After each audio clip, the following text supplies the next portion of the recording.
Test observability is a smart test reporting tool, first and foremost.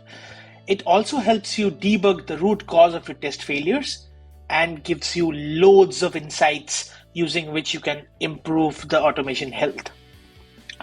Using test observability, you will be able to boost your automation stability and also save immense amount of time that you spend today analyzing the root cause of test failures.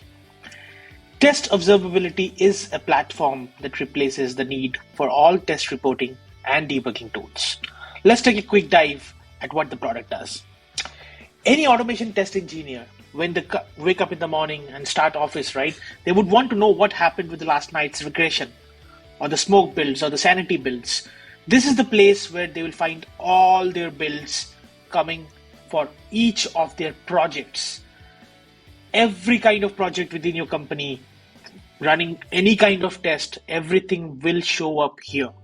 Doesn't matter where your tests are running. It could be on BrowserStack platform, it could be anywhere else. All of that will come to test observability. Test observability automatically detects a lot of things for the users. For example, let's take a dig at this one, the sanity suite. Let's go inside.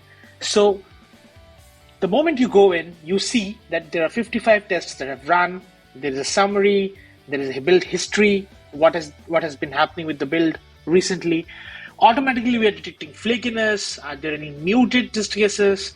What are the new failures and what are the always failing tests? So imagine without test observability, you would have to go through all the 21 test failures. But now, no longer. You don't have to go through the flaky ones. You don't have to go through the always failing ones. You don't want to spend time debugging the noisy failures. Rather, dive into the genuine ones. And not just that, test observability automatically detects all the unique errors. So what that means is that even if your test report has a lot of failures, there are actually maybe a few handful of errors because of which those tests have failed. You can dive into each of them. You can look at what tests have failed and what not. You can keep it. Also, you can track your stability. We have an AI engine which automatically tags the reasons of these failures as well. And test observability also gives you module level reporting. Let's take a dive into the actual test report generated by test observability. So this test report that will show up right next to you right now will contain all the tests as you organize them. And you can not only do that, you can actually go and check the code of the test as well. We have GitHub, GitLab, all such kinds of integrations out of the box.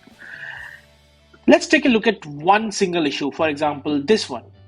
This was automatically analyzed by our analyzer and as an environment issue.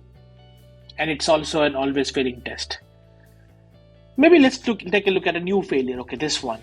You can see that the test has failed for so many times, but it's still tagged as a new failure because test observability is smart enough to understand that this is a new error because of which this test has failed. And you can debug the root cause of the test failure, like I said, right here on test observability. The video logs, the logs from the test framework, the logs coming from the terminal, basically your CI console logs, device logs, network logs, application logs, all kinds of logs organized and presented in one single timeline. Imagine a test has failed, you can see the failure, and just before the failure, you see something on the network 5xx, or something on the console that this has failed, or something on your application side that something else has failed.